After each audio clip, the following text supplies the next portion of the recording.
So we're here in Sitka, gonna get off and have a tour with High Output Tours. Silas, a young 20-year-old, is gonna show us around. And then in the rainforest, went on this last year, had a great time. Silas is in his early 20s. Wait and see what he does in the rainforest. One of the most knowledgeable guides I've ever seen. So thanks for joining. Here we go. Stick around to the end to find out some great places to grab some food. After a tour in the city, you don't want to miss what Sitka food scene has to offer. Also, don't miss, as Silas tells us, what a day in the life of a tour guide's like. The strange things that happen when they're out on the trail. Hi, welcome to Harbor Happy Hour. Cammie and I travel the world getting off at cruise ports to see and have some of the most wonderful adventures. We look forward to you joining us as we cruise the world. Please subscribe and like, turn on the notification bell. Let's get started with our next great adventure. As we get ready for our rainforest adventure, Silas from High Output Tours tells us what to do if we see a bear. In a very rare chance we do get a bear encounter today, what is the biggest no-no? Noise, don't run. Yes, running. Because our brown bears here have a high chase instinct, so even if all of you guys were grouped up like this and the person in the back were to run away, the bear would look at that person, they would turn into a bright green tennis ball, and they will chase. Trust me, you will not outrun our bear here. They have about a 45-mile-per-hour running speed. They are crazy forces of nature. So, in the chance we do see a bear, you guys will go ahead and group together, right? Make yourselves look big. They have very good smelling and hearing, terrible eyesight. So they'll look at you all grouped together with your hands slowly moving. You'll look like a giant blob monster from outer space, and bears aren't very fond of that. So you guys will go ahead and do that, and as you do so, go ahead and kind of make a circle, right? I want you guys to link arms so you can surround me and Steely. That was a joke, by the way, for the people in the back. That was a joke. Let's head out for our adventure, straight from the trailhead back into the rainforest. If you like this content, please hit the subscribe button and hit the like button and share with others. Thanks for watching.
So here is Silas telling us a little bit about what it's like to be a tour guide in Alaska. Oh yeah, so we did Beaver Lake hike. So that is about a 500-foot incline that goes on a waterfall on the backside of Bear Mountain. So we got to the waterfall, we almost got to the lake, but we're kind of running out of time. So we're making our way back down, and this guy's, I think his quads just gave out because we got like halfway down, and I could tell each step his legs were getting really shaky. So I was like, oh, okay, I'll stay next to him.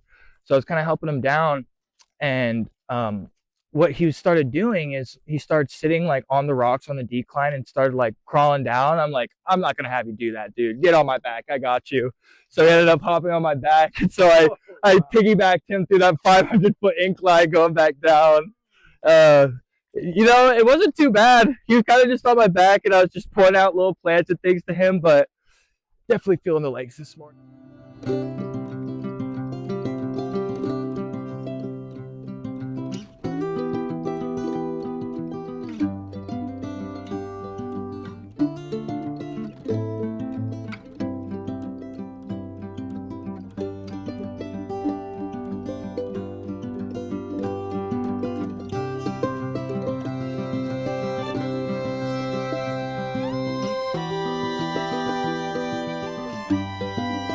Gather on the bridge, check it out, enjoy.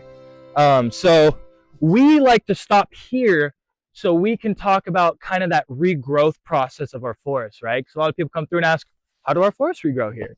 We're very, very unique compared to a lot of places in the world. So most places, when you have that element of change, right, you're going to have forest fires, you're going to have tornadoes, typhoons, whatever that big elemental massive destruction causes for that regrowth, right? Here, since we have such that shallow level of soil going through our whole island, our element of change is just wind. In our October, November months, we can have up to 75, 80 mile per hour winds, which is borderline hurricane winds. When those come through, they'll push our trees around like crazy and then they'll start to go and dance in the wind, right? And as they're dancing, because those roots are so shallow, they'll get slowly pulled out of the ground until eventually it just crashes right on over. With that, you have a lot of roots that are intertwined with other roots of trees because they're so widespread. So one tree will fall over, kind of pull out the roots of another tree and cause that domino effect. As that action happens, right, you got seeds, you got spores that get spread like a shotgun throughout the entire forest floor. So it kind of all disperses.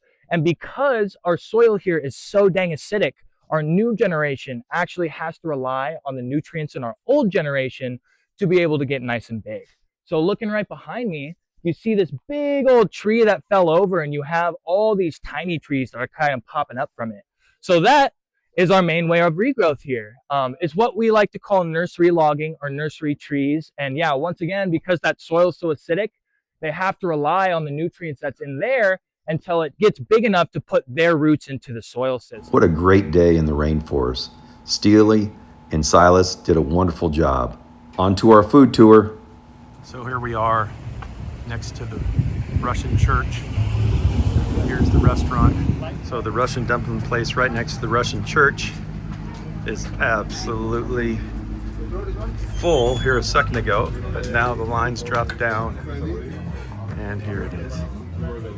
Wow, something completely different. On Silas's recommendation, I went to Pelomini, a little Russian dumpling place right next to the Russian church in the center of town. Well, this is what I got. A bunch of Russian dumplings. Never had it before, but this is what my plate looked like when it was done. What a great stop. Thanks for the recommendation. Here's a little look at downtown Sitka. There's the Russian church, Russian dumpling place right next to it. And as we walk through town, lots of shops, lots of salmon places, local art.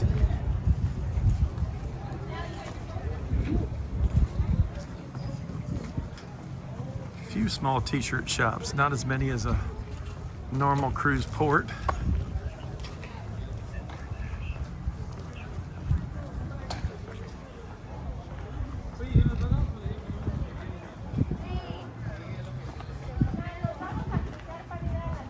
Looks like a little pizza beer place here on the left. Yeah, campfire. You'll find a lot of different trailers out, food trucks. And here's one of Jesse's Uptown dogs, suggested by Silas also. Let me show you the menu.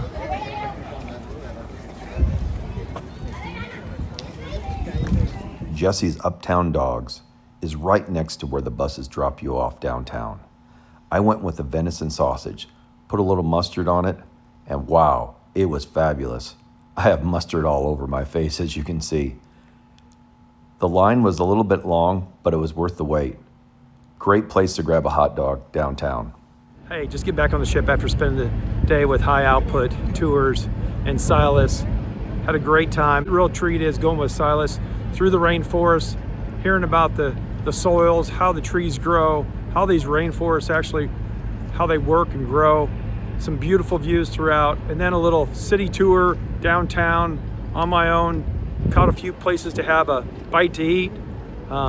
Jesse's dogs, and then the Russian dumpling place. So great day out seeing Sitka. No rain, just spit a little bit on our way back, but had a great day. So if you like this content, give me a thumbs up, leave a comment, and please like and subscribe. Thank you. Have a great day.